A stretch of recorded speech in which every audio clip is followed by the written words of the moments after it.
Bom dia, mas bom dia mesmo, como sempre eu costumo fazer, dando ênfase a estarmos recebendo mais um dia pela graça de Deus. Ele está nos dando o privilégio nessa manhã de quarta-feira, hoje dia 22 de julho, para recebermos a sua palavra em nosso lar, em nossos corações.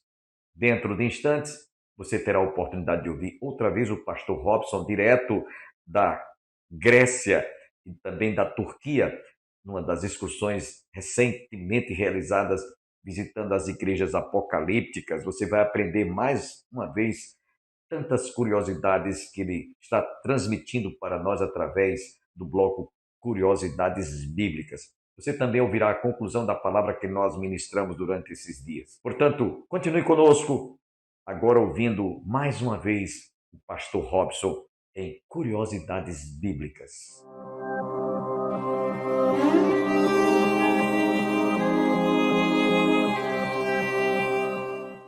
É aqui que começa todo o grande problema com relação ao apóstolo João. Quando nós lemos o Apocalipse, está escrito, o próprio João dizendo: eu, João, achei-me no dia do Senhor na ilha de Patmos por causa da palavra do Senhor. O que significa essa expressão, por causa da palavra de Deus?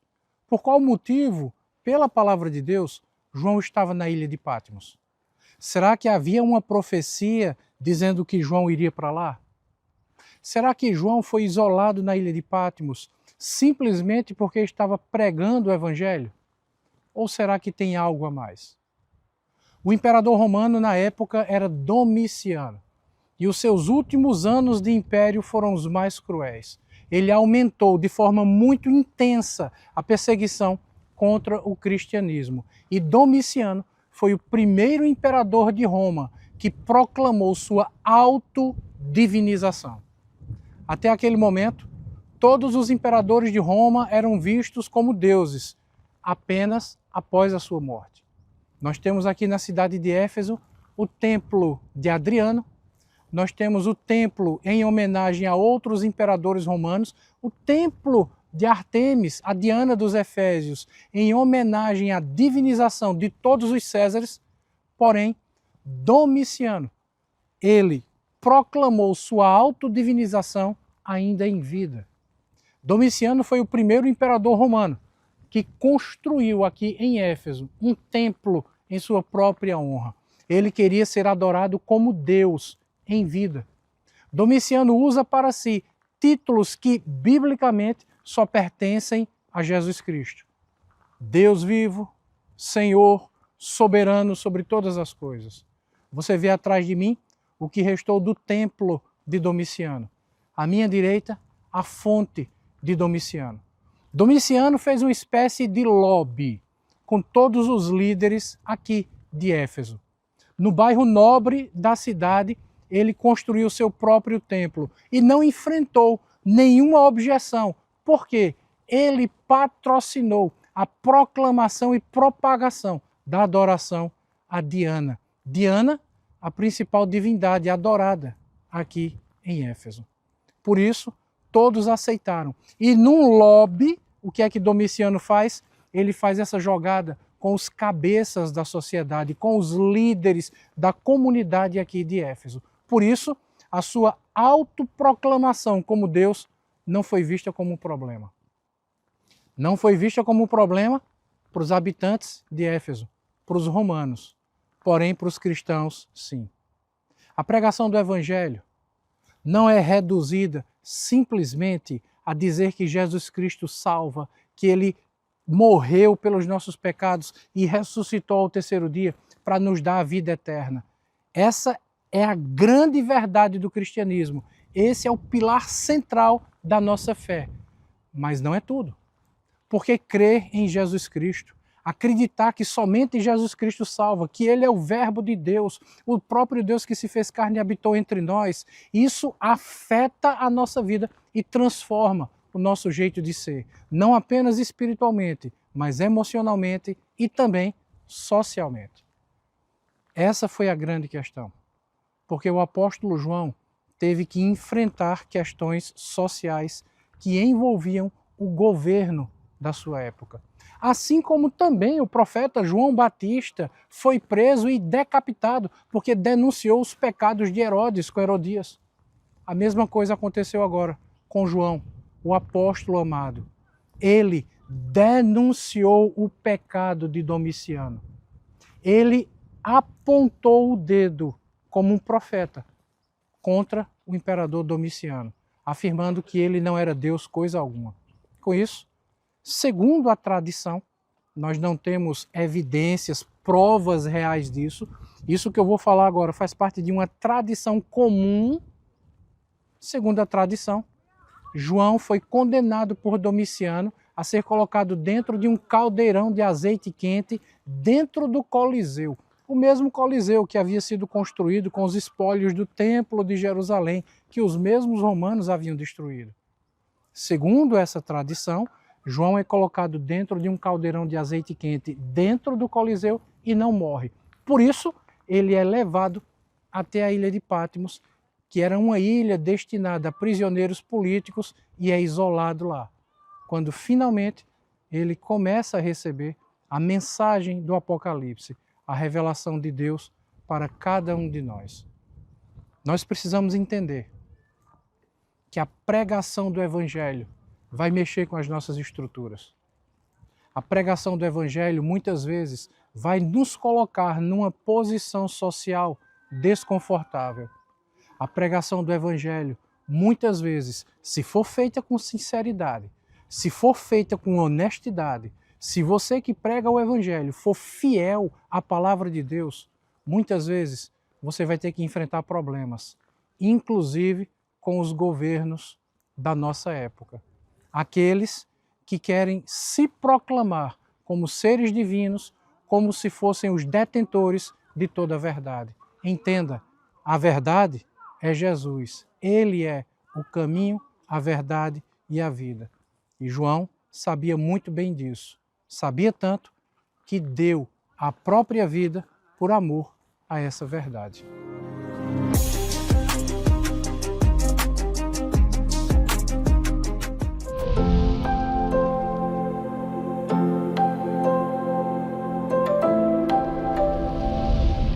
Tiago, capítulo 3, versos 3 a 18. Ele diz: quem entre vós é sábio e inteligente?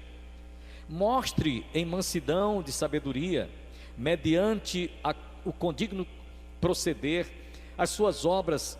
Se pelo contrário, tendes em vosso coração inveja amargurada e sentimento faccioso, nem vos vanglorieis disso, nem mintais contra a verdade. Esta não é a sabedoria que desce lá do alto, antes é terrena, animal e demoníaca. Pois onde há inveja e sentimento faccioso, aí há confusão e toda espécie de coisas ruins. A sabedoria, porém, lá do alto, é primeiramente pura, depois pacífica, indulgente, tratável, plena de misericórdia e de bons frutos, imparcial, sem fingimento. Ora, é em paz que se semeia o fruto da justiça para os que promovem a paz. Aqui nós vemos 8 qualidades que Tiago descreve sobre a sabedoria que vem lá do alto. É por isso, irmãos, que a gente às vezes, quando está diante de certos indivíduos que eles têm um conhecimento apenas cultural, eles têm apenas um conhecimento cultural, e a gente vai falar do conhecimento que nós temos acerca de Deus, eles nos ridicularizam, porque somente aqueles que têm suas mentes abertas, seus corações para crer pelo Espírito Santo, é que são alcançados por essa sabedoria oculta, conforme estamos vendo aqui. E aí, por isso, a sabedoria faz toda a diferença. A sabedoria lá do alto, essa sabedoria oculta, faz toda a diferença. Por quê? Porque a sabedoria deste século, ela foi dada por aquele que, embora tenha sido criado conforme a imagem e semelhança de Deus, e Deus deu sabedoria ao homem, né? Para isso a gente vê a ciência se multiplicando, né? O homem chegou ao ponto de, através da IA, inteligência artificial, ele hoje se comporta como se fosse um Deus, e ele despreza Deus por isso. Deus deu sabedoria, deu conhecimento, mas o homem despreza toda a sabedoria que vem de Deus e se satisfaz, se contenta com a sabedoria que Deus deu, apenas intelectual. E aí Paulo diz que essa sabedoria, no versículo 6, ele termina dizendo, essa sabedoria reduz o homem a nada. Nada. Voltando aqui ao que eu havia falado dos dois grandes tribunos que eu conheci aqui em Campina Grande, Raimundo Asfora, de saudosa memória, e o Vital do Rego, eles foram juntamente na urna, onde eles foram sepultados. Todo o conhecimento foi sepultado também ali. Todo o conhecimento.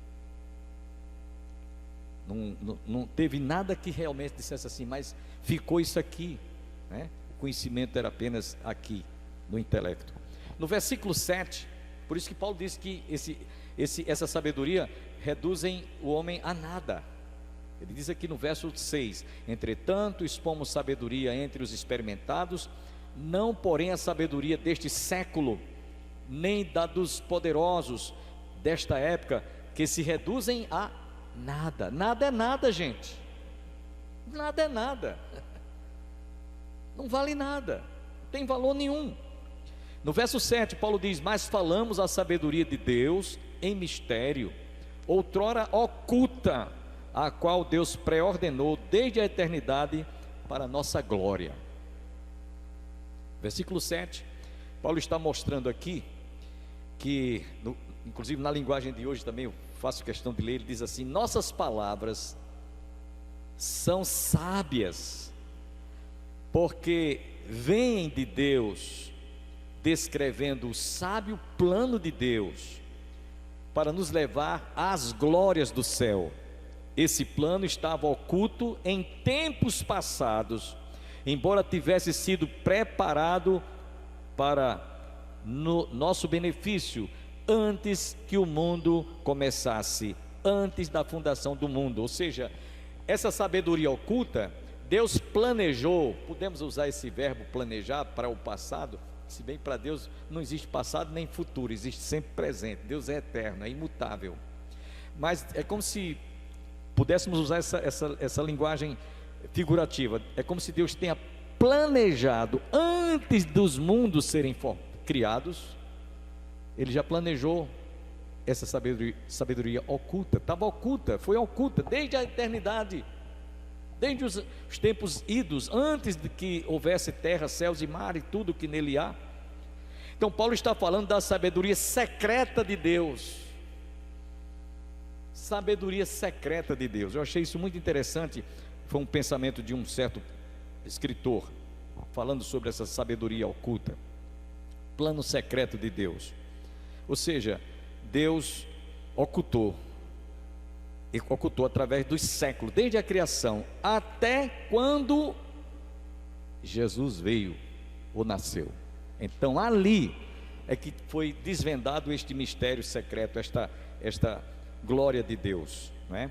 E Paulo está falando aqui, irmãos, o que João descreve lá no capítulo 1, versos 11, ele diz assim, Paulo está falando exatamente dessa sabedoria secreta, que até então era mistério, que só veio ser revelada quando Jesus veio, ou seja, quando o verbo se fez carne, e habitou entre nós, e vimos a sua glória, a glória como a do unigênito do Pai.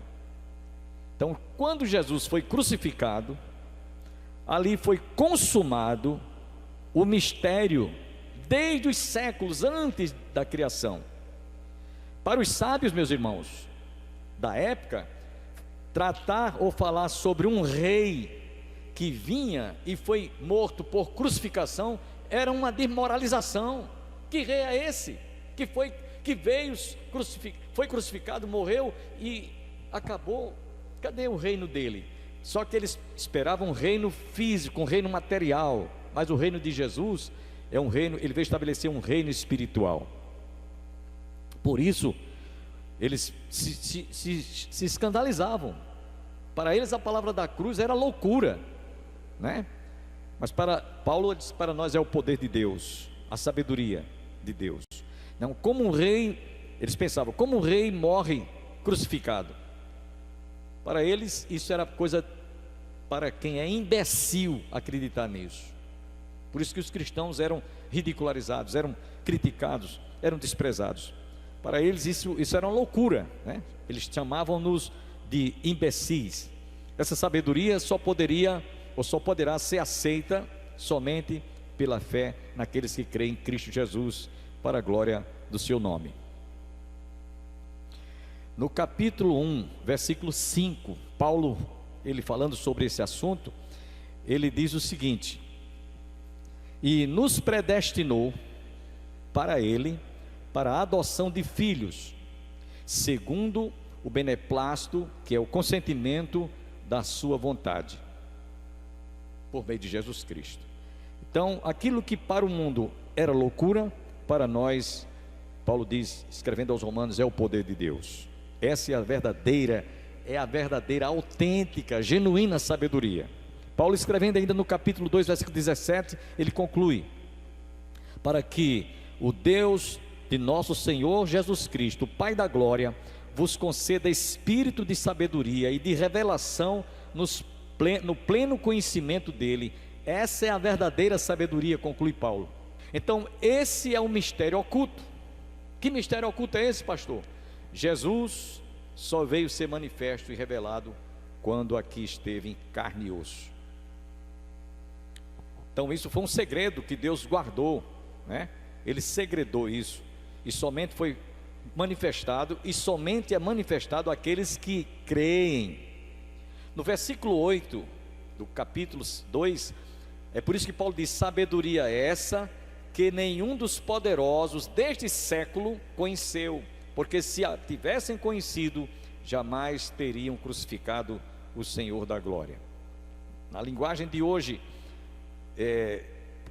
podemos ler o que é traduzido: entretanto, os grandes homens do mundo não o compreenderam, porque se tivessem compreendido, nunca haveriam crucificado o Senhor da glória. Nunca.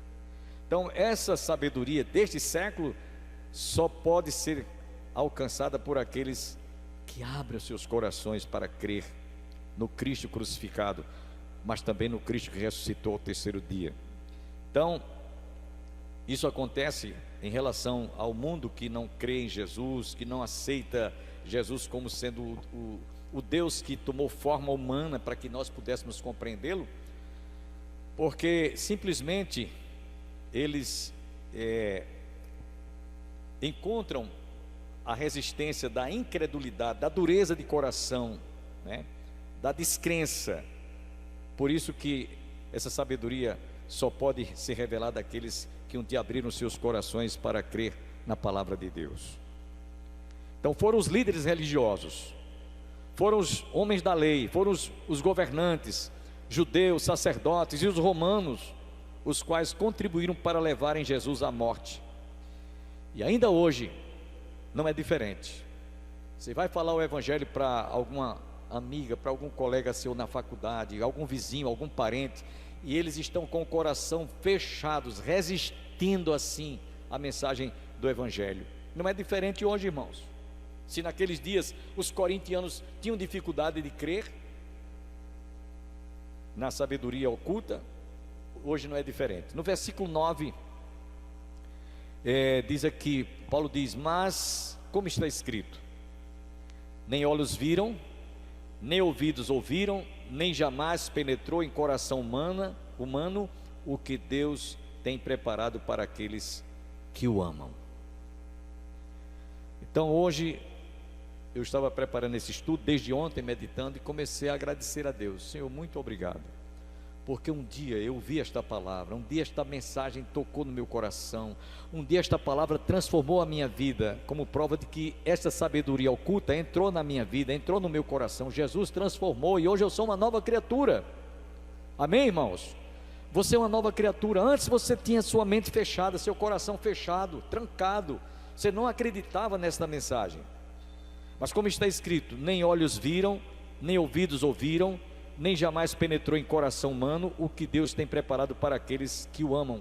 Quando a gente vê o que Deus tem para aqueles que um dia abriram os seus corações. Paulo alude às escrituras do Velho Testamento, que falavam a respeito da sabedoria divina. Por exemplo, se você analisar direitinho, Deus sempre sinalizava, sempre, desde lá o Éden, como eu citei para vocês há poucos instantes, desde lá quando Deus providenciou o sacrifício de um animal cuja pele cobriu a nudez dos nossos pais, ali já estava sinalizando. Então Deus levantou os profetas, Moisés, né? Os profetas maiores, os profetas menores. Isaías foi considerado o profeta messiânico. Ele falou muita coisa a respeito de Jesus, como ele seria. No capítulo 53, vocês veem lá a biografia de Jesus, que viria como rei, mas não tinha aparência nem formosura, nenhuma beleza havia que nos atraísse. No capítulo 64 de Isaías, verso 4 também, inclusive é bom a gente ler esse capítulo, é muito conhecido esse texto, mas vale a pena a gente ouvir. Capítulo 64, versículo 4. Depois um outro texto que eu quero ler para vocês, em Isaías ainda, preste bem atenção no capítulo 64, versículo 4.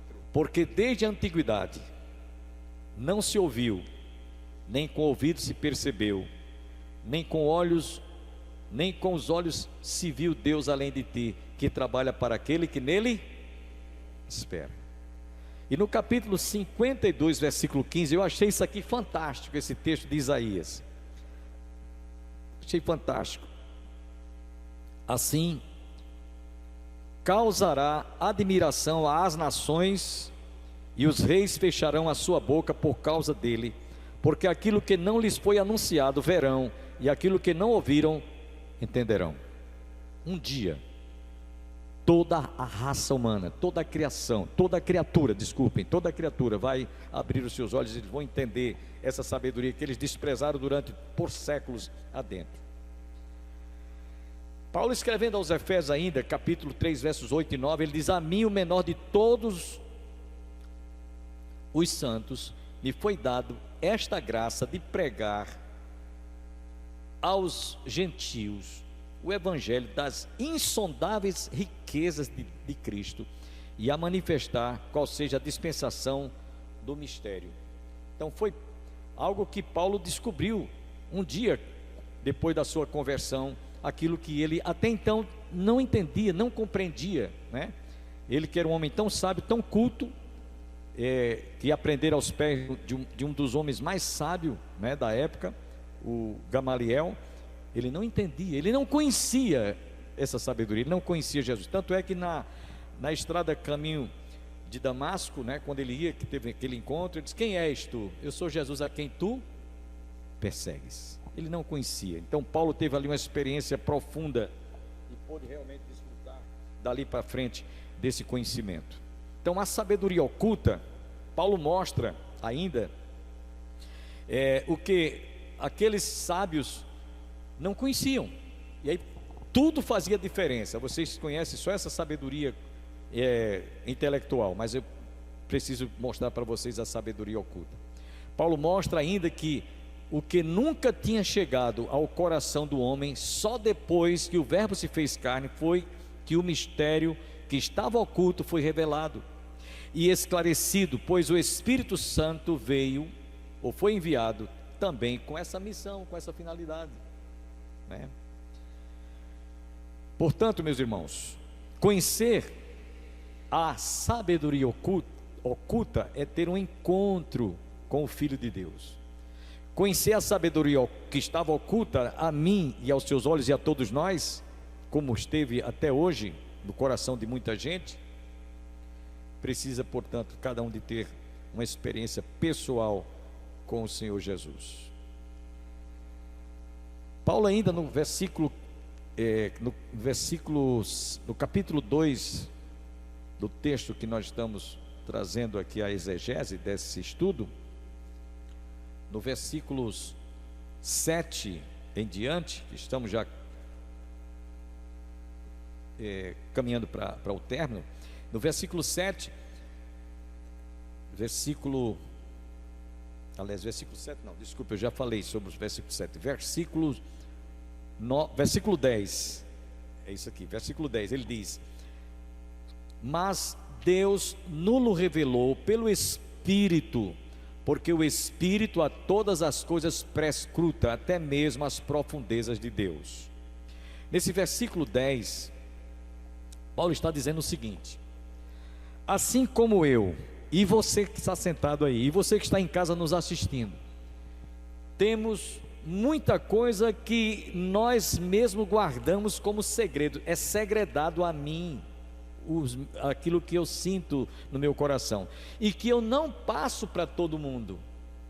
Há certos segredos na vida da gente que você não compactua, você não compartilha com alguma pessoa, por mais próxima que seja sua, seja mais próximo que você tenha na sua vida, você não compartilha. Há certas coisas que nós guardamos só para a gente mesmo, e ninguém sabe o nosso pensamento, ninguém conhece a nossa mente, somente, inclusive a própria Bíblia nos diz, né, que nós mesmos nem nos conhecemos a nós mesmos, mas eu digo assim em relação a certos fatos, certas coisas, certos acontecimentos. Pois bem, Paulo está dizendo aqui nesse versículo 10, que o Espírito Santo prescruta o pensamento divino de Deus e revela a nós. Ele faz isso, o que nós não fazemos com o nosso próximo, Deus faz conosco, dada a intimidade que nós temos hoje. Na linguagem de hoje, nós entendemos que é exatamente isso que ele está dizendo. No versículo 10, mas Deus nulo revelou pelo Espírito, porque o Espírito a todas as coisas prescruta, até mesmo as profundezas de Deus. Quer dizer, se o Espírito Santo prescruta o próprio coração de Deus, ele também transmite para nós aquilo que Deus quer que nós saibamos ou conheçamos, para termos um relacionamento íntimo com Deus como Pai. Essa sabedoria, meus irmãos, revelada por Deus em Cristo, ela é ininteligível para os descrentes, para os incrédulos, para aqueles que não creem em Deus. É ininteligível, eles não vão entender. Por isso que a gente às vezes está falando do Evangelho, e tem certas pessoas assim: como é que você diz que está salvo se você come feijão e farinha e faz isso e aquilo? Como é que você pode dizer que você está? Você tem certeza disso? Como é que você pode provar isso? Eles não conseguem aceitar, eles não conseguem admitir isso. Mas isso é possível ao que crê. Tudo é possível àqueles ao que crê. No versículo 11, para terminar, ele diz: porque qual dos homens sabe as coisas do homem, senão o seu próprio espírito? Ele enfatiza aquilo que eu acabei de falar. Porque qual dos homens sabe as coisas do homem, senão o seu próprio espírito que nele está? Assim também as coisas de Deus, ninguém as conhece, senão o Espírito de Deus, e ele transmite para nós, ele leva ao nosso conhecimento. Na linguagem de hoje diz assim: ninguém na vida, ou na verdade, pode saber o que outra pessoa está pensando ou como ela é na realidade, senão a própria pessoa. E ninguém pode conhecer os pensamentos de Deus, a não ser o próprio Espírito de Deus, que nos transmite, que nos comunica aquilo que Deus quer que seja revelado. Essa é a verdadeira sabedoria. Essa é a sabedoria que estava oculta, mas Deus manifestou através do seu Filho, pelo Espírito Santo. Então, concluindo esse estudo de hoje, gostaria que você parasse um pouquinho e pensasse. Antes, eu não conhecia essa sabedoria. Eu até escarneci, zombei, critiquei, falei mal. Eu não admitia, eu não conseguia aceitar, não acreditava nisso. Mas um dia o Espírito Santo de Deus trabalhou na minha mente, no seu coração, e você abriu os seus olhos da fé e pôde contemplar então a pessoa do Senhor Jesus. Você passou a contemplar essa sabedoria que estava oculta. Ainda hoje está oculta para muita gente mesmo. Então louve a Deus, porque um dia o Espírito Santo falou e trabalhou em nossos corações, e nós tivemos a compreensão e o discernimento dessa sabedoria, que até então, antes de nos convertermos, não conhecíamos. Essa sabedoria, portanto, que estava oculta, ela foi revelada, e ela continua sendo revelada todos os dias àqueles que creem, aqueles que confessam a Jesus, aqueles que um dia abriram suas mentes e fizeram a sua confissão, reconhecendo Jesus como o Filho de Deus. Nesses instantes finais do nosso programa, eu quero fazer um apelo àqueles que estão conosco, divulguem o nosso programa, tornem este programa conhecido a parentes, familiares e amigos, porque você estará nos ajudando na divulgação do nosso programa, que, aliás, tenho encontrado algumas pessoas que me perguntam se o programa saiu do ar. Nós migramos para o YouTube e também estamos na TV Márcia, TV a cabo, Canal 20. Orem por este programa, colaborem, contribuam para que este programa permaneça no ar. Não deixe esta chama se apagar. Deus abençoe a você e toda a sua família e até o nosso próximo programa, se Deus quiser.